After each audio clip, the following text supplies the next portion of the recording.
Shalom, WJC family. It's time for our weekly Torah Talk. This week in Shul on Saturday, we'll be reading Parshat Vaethchanon with some highlights as Moshe is getting rolling in his long speech that is the book of Deuteronomy. He's explaining some of the highlights, and so we have the reiteration of the Aseret HaDibrot, the 10 Commandments or 10 utterances, and maybe even more importantly, we have the text of the Shema and the V'ahavta, those central prayers of our people.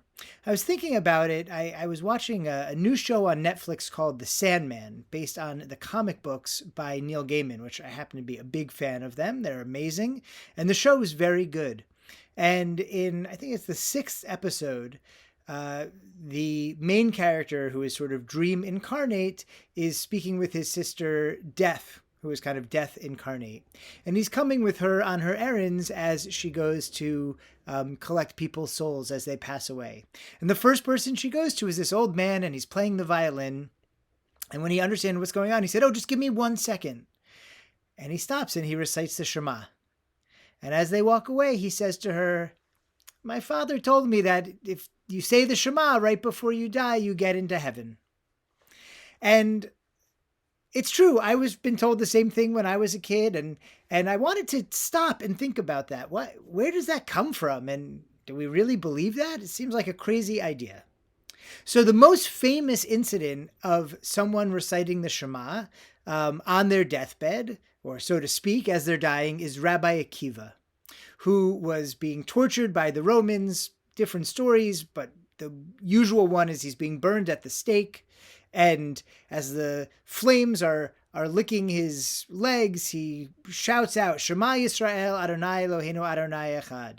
And he says, "All my life, as I said the V'ahavta, and I said, B'chol levavcha, v'chol nafshecha, v'chol me'odecha, with all your heart and all your soul, not nefesh, all your life, and all your strength, me'odecha." He said, "I never understood until this moment what it meant to love God bechol nafshecha, with all your life, with all your spirit, with all your soul."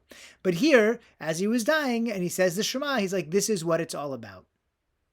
So that's where we get a lot of that idea.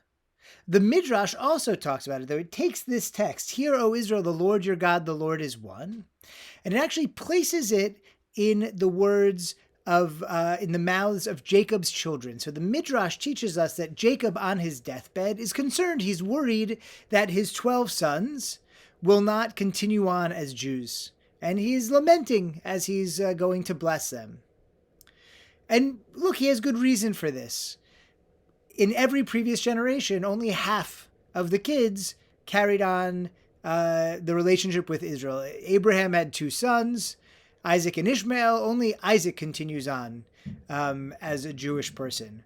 Isaac has 2 sons, Jacob and Esau, and only Jacob continues on as a Jewish person. So here he is. He says, I've got these 12 sons. I don't know. Can I trust them to carry on as Jewish people? And they say, "Shema Yisrael. Hear, O Israel." Or hear Jacob. Remember, Jacob's name is also Israel. "Hear, Jacob. Listen to us. Adonai Eloheinu, the Lord our God. Adonai Echad. The Lord is one." As if to say, Dad, we get it. We understand the central premise of this religion, and we are going to carry it forward. But think about that, right? The words of the Shema are not in Jacob's mouth, who's dying. They're in the children's mouth, as a reassurance that they understand what Judaism is all about. And so too, when Rabbi Akiva is dying and he says the Shema, he recites it with a lesson. This is what it means, Bechol nafshecha. He's teaching his students. As it seems, in fact, the recitation of the Shema on one's deathbed is not about the person who's passing away. The truth is, whatever you believe about the afterlife in Judaism, about the Olam Habah, saying one sentence on your deathbed is not either going to make or break your entrance in to that world to come. However, perhaps what it's trying to tell us, this teaching, is that it is our job to make sure that the idea of the Shema, the idea of a loving relationship with this one unique God in the universe, that before we move on to the Olam Habah, we should make sure that the next generation understands that. In fact, the Shema and the Vaethchanon are all about teaching the next generation. They come in passages in Vaethchanon that are similarly about teaching the next generation. We recognize some of the passages in this parsha from the Haggadah, about when the kids ask you this, you're going to tell them the story of Egypt, or the kids ask you that, you're going to tell them this. So its whole section is about how we pass it forward. And it's in that section that the Shema comes and the Vaethchanon comes. Not to tell you, oh, you need to believe this and recite it on your deathbed, but you need to live the kind of life that your children will be able to carry this forward even after you're gone. So we go to the Olam Habah, but the Olam Hazeh is still blessed by the Jewish people and their mission of tikkun in the world and relationship with God and making God's presence more apparent. In fact, that's why in the text of the Vaethchanon itself, we read Vishinantam levanecha, teach them to your children. And that word Vishinantam is odd.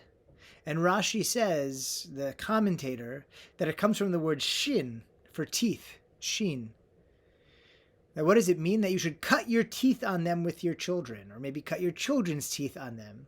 But the idea is that it's hard, right? Cutting teeth, teething is supposed to be very, very painful. Anyone who's watched their babies cut their teeth know it's very uncomfortable. They say if adults cut teeth, we wouldn't be able to take the kind of pain, but babies, they deal with it more easily.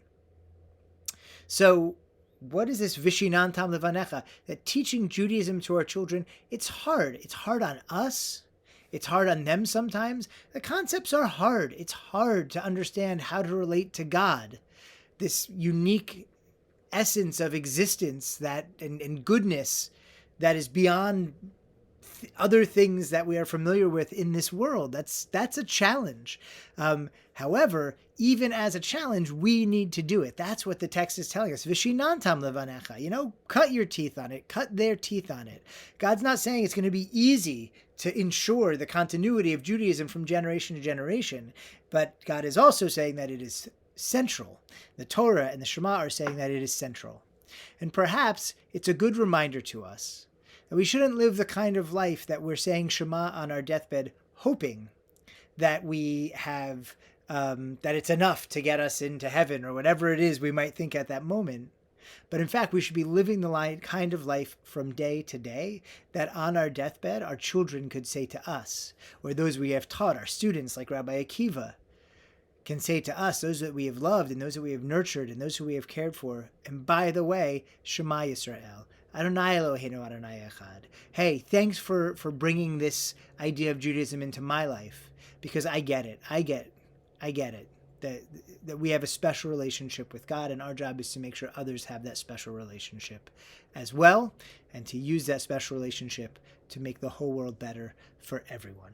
May we all live that kind of life day to day, so that the actual Shema on our deathbed, as depicted in the Sandman, is just icing on the cake, as they say. Shabbat Shalom.